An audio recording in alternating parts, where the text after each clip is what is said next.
বন্ধুরা আমার, আপনারা জানেন এদেশের এক ক্ষণজন্ম সন্তান, এক অদম্য সাহসী বীর সেনানায়ক, 1971 সালে দেশমাতৃকার স্বাধীনতার জন্য যিনি মহান স্বাধীনতার ঘোষক হিসাবে সারা জাতির কাছে আমাদের ইতিহাসে একটি গৌরবোজ্জ্বল অধ্যায় যিনি রচনা করেছেন, তার প্রতিষ্ঠিত দল বাংলাদেশ জাতীয়তাবাদী দল।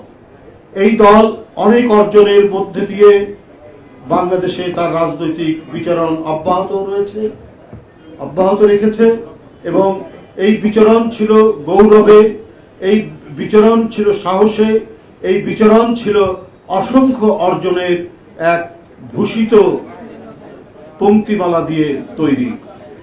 বন্ধুরা আমার, বহুদলীয় গণতন্ত্র, বাকশালের অন্ধকার অঞ্চল থেকে আলোকিত বহুদলীয় গণতন্ত্র পুনঃপ্রতিষ্ঠা, মানুষের বাক স্বাধীনতা, সংবাদপত্রের স্বাধীনতা, সংবাদপত্রের অবাধ চর্চা নিশ্চিত করেছিলেন সেই ব্যক্তিটি, যার নাম জিয়াউর রহমান। বন্ধুরা আমার, জাতীয় আন্তর্জাতিক চক্রান্তে 1981 সালের 30শে মে চট্টগ্রাম সার্কিট হাউসে তাকে নির্মমভাবে হত্যা করা হয়, তিনি শাহাদাত বরণ করেন।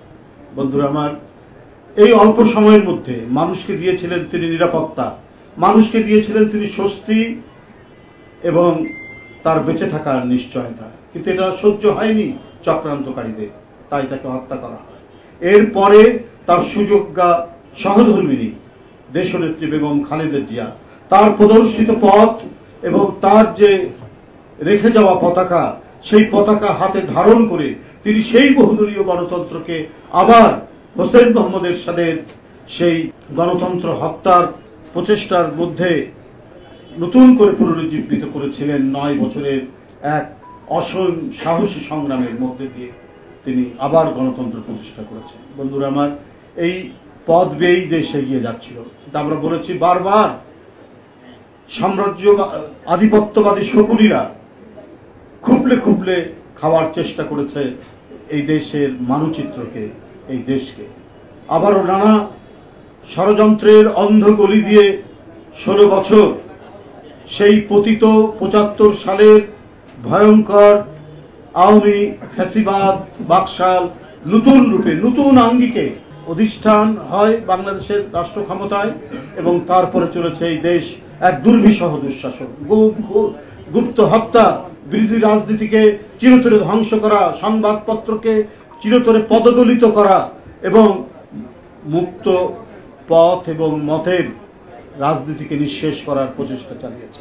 এরপরে ছাত্র জনতার আন্দোলনের মধ্যে দিয়ে যে আন্দোলনের পটভূমি রচনা করেছিলেন, যে আন্দোলনকে সুসংগঠিত করেছেন, তাদেরই সুযোগ্য জ্যেষ্ঠ পুত্র বিএনপির ভারপ্রাপ্ত চেয়ারম্যান জনাব তারেক রহমান।